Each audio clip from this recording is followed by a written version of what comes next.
All right, we'll get you our best bets later this afternoon. The Jays were in action this afternoon, and they won 6-0. Vladdy took another ball off the forearm. He left the game.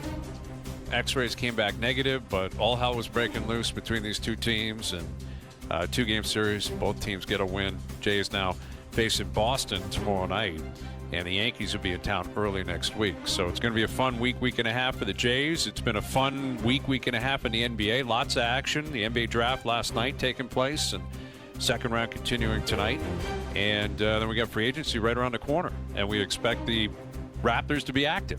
And a man that's always on top of things when it comes to the Raptors joins us now. Here's our TSN Raptor analyst, Jack Armstrong. There he is. How we doing, Jack? How you doing, guys? Hey, look, I had to battle traffic on the Don Valley Parkway parking lot for like an hour and a half, and I'm sitting here in an empty studio. You guys got the life, man. What's going on? Yeah, I know. Jack, isn't that Don Valley Parkway the biggest joke on earth coming up here at like 2 in the afternoon? Anytime after noon, It's it is brutal. It's disgusting. And look, I grew up in New York, so the Long Island Expressway, the Belt Parkway, the Brooklyn Queens Expressway, the Cross Bronx Expressway. But I tell you what, the Don Valley's right there at the top of the list of being one of the all-time worst roads. Yeah, you're right. Insane. Yeah. And we got the Gardner traffic as well, but I'm here. I found my way to get here for you guys. I love it. I'm sitting here by myself. Well, you don't want to be around us, Jack. We're a pain in the ass. I miss you guys. Well, we miss you, and it's great to see you. And I'm going to ask about the pick first. Let's begin with who the Raptors took 9th overall last night out of South Carolina, Colin Murray Boyles. I don't think it was a surprise. I mean, I think that was the range he was expected to go in. But tell us, what kind of player do you think the Raptors got here, and do you think they've made a wise decision in taking him 9th overall? Well, that was the neighborhood he was in. Right. To your point, Brian. I think when you look at him, is he a complete, polished offensive player at this point? No. Is he an outstanding, elite-type defensive player who brings incredible energy, like that top 1%? A guy that you're definitely going to want in your locker room and want part of your program? Yes, absolutely. So he's got a lot of really cool winning attributes about him.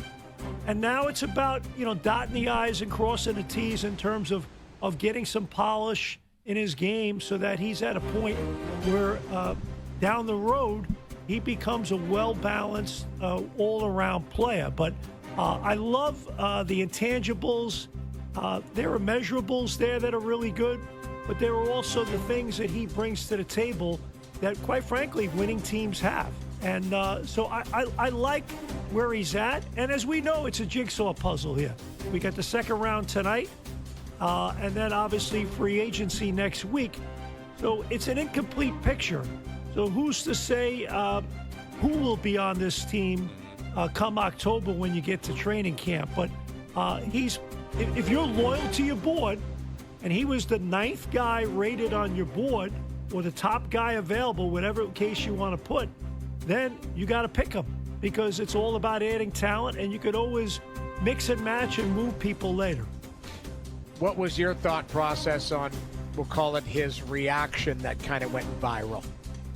I don't get all worked up over this stuff, because to me, I'm of the opinion a lot of these guys, they go, man, what a journey it's been on, and here I am, I made it. I can't blank and believe it, I made it. And the other part of me, too, is the fact that, I think we get so obsessed with what people think of us, and I really don't care about that. I care about the fact that, hey, you're coming in as an employee, and it's your job to please us, not our job to please you. It's not my job to make you happy. It's your job to make me happy. And then when you start producing, I'll do a little more to make you happy. And look, O-Dog and Noodles, you guys have been professional athletes. When you put up numbers and you produce, you get a little more sugar. Yeah. And when you don't get it done, you get a little less sugar and you get a boot in the ass. So in my opinion, I don't care about what some 19 or 20-year-old kid thinks. And quite frankly, I think it was just a natural reaction to him saying, man, I can't believe I'm here and I made it. And even if he meant it in a different way, I don't care. Doesn't bother me in the least.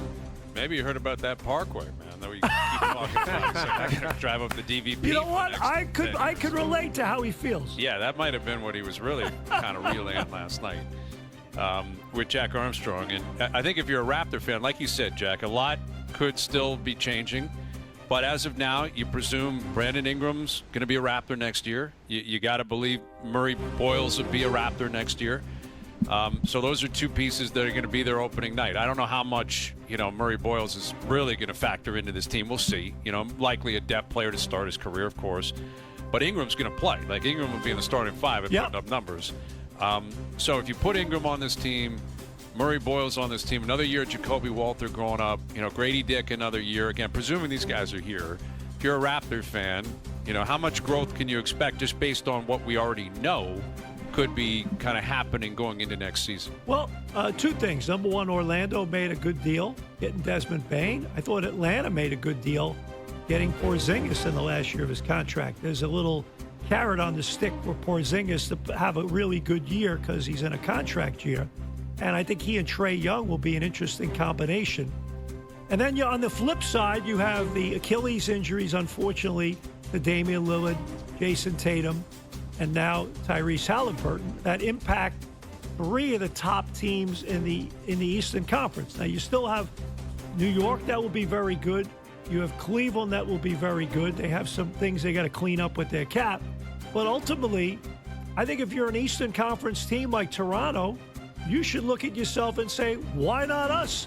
Detroit got into the top six last year, and they were a complete, utter disaster for a number of years. And, you add Brandon Ingram, and quite frankly, to use a college term, they redshirted him. They never even played him. So to me, I think they should feel pretty good about they've improved their talent level. They added a nice young piece last night. They'll add something tonight. With the 9th pick of the second round. And I fully expect them to try to be active, if at all possible, here in the coming days in terms of trade. So do I think what we're talking about right now is what the roster is going to be when they get to training camp October 1? I'd say no. With Jack Armstrong. So in terms of what else went down last night, Cooper Flagg, we all knew he was going number 1 overall. If Anthony Davis is healthy, Kyrie's going to opt out and re-sign, and we believe he'll come back healthy. Yep. Do you see Flagg stepping right in and having a massive impact, and could you see the